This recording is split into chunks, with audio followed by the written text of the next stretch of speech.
Hi everyone, so in this video we will be discussing the taking and recording of friction skin, latent print detection methods, and latent print preservation techniques, and also the ASV methods in processing latent prints. Now let's proceed with the taking and recording of live and post-mortem friction skin. Pero bago yan, pag-usapan muna natin what is live and post-mortem. So live, it simply means fingerprints na kinukuha po sa isang buhay na tao, while postmortem naman, ito po yung mga fingerprints na kinukuha naman sa mga taong patay na.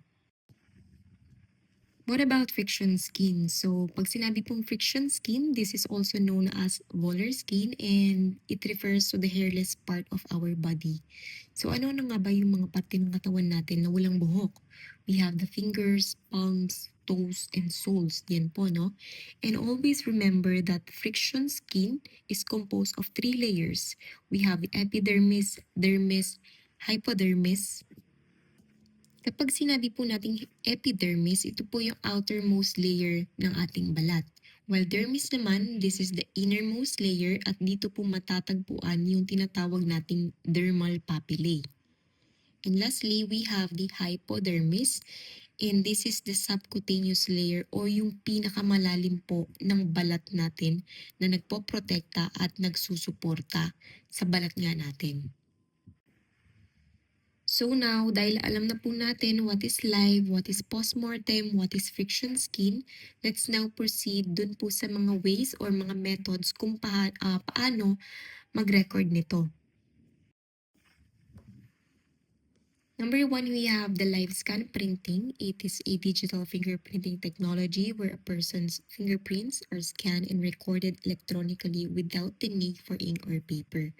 So since nasa modern world na po tayo, ito na yung ginagamit mostly ng mga law enforcement agencies and mga private companies. So dito ay pinapatong lang ng isang tao yung kanyang fingers sa electronic scanner at automatic na pong kukunin ng device yung fingerprint ng taong yon. Ano-ano nga ba yung mga advantage ng method na to? Siyempre, mas mabilis, mas malinis, at mas accurate kumpara po dun sa traditional methods. Ito po yung pagkuha natin ng fingerprint gamit yung ink at paper. Ngayon, punta naman po tayo dun sa sinasabi kong ink and paper method. This is one of the oldest and most commonly used techniques for recording fingerprints. So, sabi ko nga kanina, ito yung pinaka-traditional at pinakaunang paraan ng pagkuha ng fingerprints. So, dito, lalagyan po ng ink yung daliri tapos iro-roll yung fingers sa fingerprint card para makuha yung buong ridge pattern. At tandaan po natin na napaka-importante na tama yung pag-roll natin ng finger para hindi maging smudge yung fingerprint. And kahit na nasa modern world na po tayo, gumagamit na tayo ng technology, ginagamit pa rin naman itong method na to sa iba't ibang lugar dahil mas simple, mas effective at hindi na po nangangailangan ng digital equipment. One thing na napansin ko noong nag-internship ako sa PNP, ito pa rin po yung method na ginagamit nila sa pagkuha nila ng fingerprint sa mga PUPC or yung tinatawag nating persons under police custody. How to record friction skin of a deceased person. So, meron po tayong 7 steps kung paano kuhanan ng fingerprint yung taong patay na. Pero number 1 na napaka-importante dyan is to assess the condition of the body para alam po natin kung anong way or kung anong technique yung gagamitin natin sa pagkuha ng fingerprint. Bakit po? Kasi after pong mamatay ng isang tao, nagkakaroon po ng changes yung kanyang katawan. Dumadaan ito sa rigor mortis, minsan naman nakakaranas ito ng skin drying or skin damage. Now, let's proceed with latent print detection methods and preservation techniques. So, pagdating po sa crime scene investigation, madalas yung fingerprints na nakukuha ng mga investigators ay yung tinatawag nating latent prints. So, ano nga ba yung mga latent prints? Ito po yung fingerprints na hindi visible sa naked eye ng isang tao dahil ang naiwan lang sa surface ay natural oils o yung pawis mula sa balat. So para makita yung mga latent prints, gumagamit tayo ng iba't ibang detection methods. Number 1, powder and tape method. This method is used to lift latent fingerprints from surfaces using fine powder. The prints are then lifted using transparent adhesive tape. So, dito sa method na to, gumagamit ng powder para kumapit yung oils, tsaka yung pawis na naiwan ng daliri sa mga surfaces. And then after that, kukuhanin or ililift yung print gamit naman yung tape.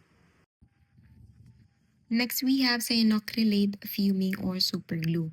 This forensic technique uses superglue fumes to make latent fingerprints visible on non-porous surfaces. So, ano nga ba yung mga tinatawag nating non-porous surfaces? Ito po, yung mga surfaces na hindi nag-absorb ng liquids or moisture. Chemical development. So, ninhydrin, silver nitrate, and iodine fuming are common chemical methods used to develop latent prints on porous surfaces like paper and cardboard. So, sa method na to, gumagamit tayo ng mga chemical ingredients tulad ng mga nabanggit ko. And itong method naman na to, ginagamit to sa mga porous surfaces. So, pag sinabi naman po natin porous surfaces, ito yung mga surfaces na nag-a-absorb ng moisture or liquids. Ano-ano nga ba yung mga yon? We have paper, cardboard, mga ganon. And usually, ginagamit to ng mga investigators pagdating po sa mga paper-based evidences. We have ransom notes, receipts, currency, letters, yung mga yun po. Kasi, nagre-react yung mga ingredients na to sa paper, then nagte-turn siya into purple color. Next, we have magnetic powder method. Magnetic powders are applied to non-porous surfaces using a magnetic brush without physically touching the surface. So, dito sa method na to, ginagamit to usually sa mga fragile evidences kasi yung way na to, hindi siya directly dumidikit yung brush sa mismong surface ng evidence. And lastly, we have the fluorescent powders in UV light. So, this method is used on surfaces where traditional black or gray powders do not provide enough contrast. So, dito po sa method na to, ang ginagamit to kapag mahirap makita yung print gamit ang normal powders. Kasi pag tinamaan ito ng ultraviolet light, nag-glow yung powder kaya mas madaling makita at mapicturan yung fingerprint. Next topic, we have the ACE-V method, which is the next slide, and it will be discussed by John Paulo Hoxon. Good day everyone. I will be discussing the next part of our topic, which is ACEB method or ACE-B method. It is a thorough and structured approach in forensic fingerprint analysis that provides a reliable way to scrutinize fingerprints through levels of increasing detail. This method reduces errors and strengthens the credibility of fingerprint evidence in court. So, yung ACE-B method, isa siyang systematic o step-by-step approach na ginagamit sa fingerprint examination. And ito yung pinaka-ginagamit na scientific method ng mga forensic expert worldwide. Ang purpose ng method na to is para maging accurate and reliable yung fingerprint evidence na ipepresent sa court. Sa method na to, meron tayong 4 na phase. Number 1 is analysis. This is the foundational phase where the examiner evaluates the quality of the latent fingerprint. Sinasabi sa stage na to na yung examiner, ini-evaluate niya yung quality ng latent fingerprint na nakuha nila sa crime scene. Para makita nila kung sufficient na ba yung information na nakuha nila at makapag-proceed sa next step, which is yung comparison. Comparison. This phase involves comparing the latent print with a known print. So, dito sa phase na to, yung latent print na nakuha nila sa crime scene, i-compare nila sa fingerprint ng isang suspect or person of interest. Ganun na siya kasimple. And pangatlong phase is evaluation. This is the decision-making phase where the examiner determines if the comparison results in an identification kung nagmatch ba yung fingerprints, exclusion kung hindi nagmatch, or if the evidence is conclusive. Ibig sabihin, hindi sapat yung print na nakuha nila para makapag-decide yung examiner.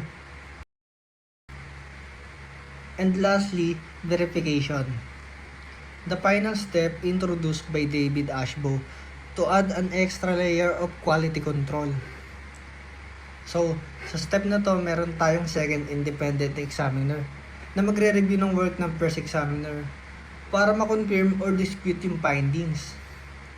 Ang goal kasi ng step na to is to ensure na yung mga errors or biases from the first examiner is makita na bago pa man mai-present yung findings sa court. That is the end of our report. Thank you everyone.